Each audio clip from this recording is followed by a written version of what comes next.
In Russia, I would firstly like to mention the banking system.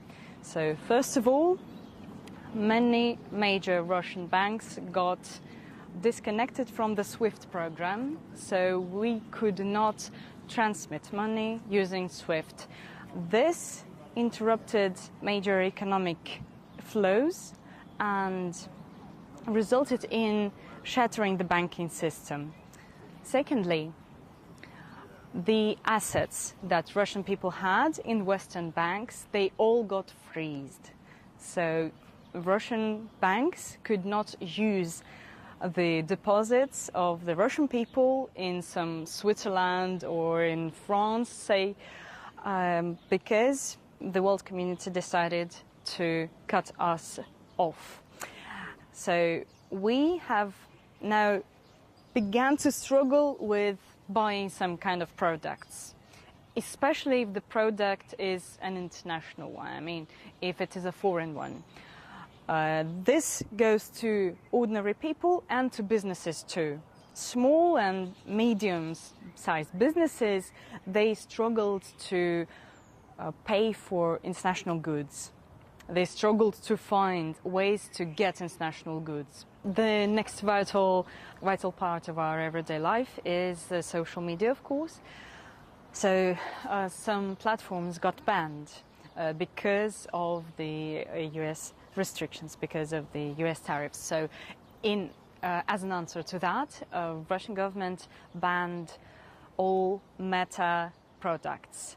So that means Facebook and Instagram got banned immediately, and you could only use them if you have a proper VPN.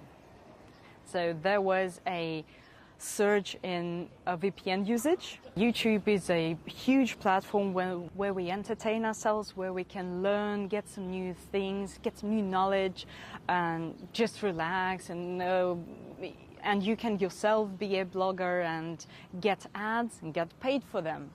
But since the US restrictions and tariffs, YouTube got also kind of blocked. We can say that YouTube is no longer a thing in Russia. So the Russian government had to slow YouTube down because due to US restrictions, our bloggers could not get any money from the ads they got. So the monetization was cut down for Russian bloggers.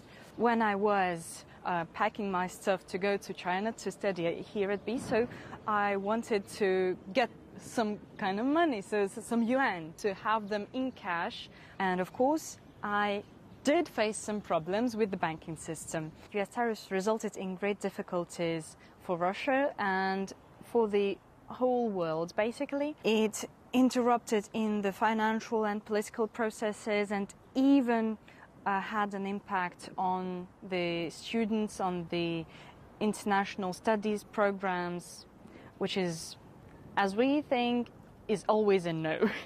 The thing you should never touch and never interfere with is the education, because it's basically the most important thing we can do in our lives, to get proper education. But nevertheless, even though this period of time was a tough one, to say the least, our government did its best to make use of what we had, and what doesn't kill you makes you stronger.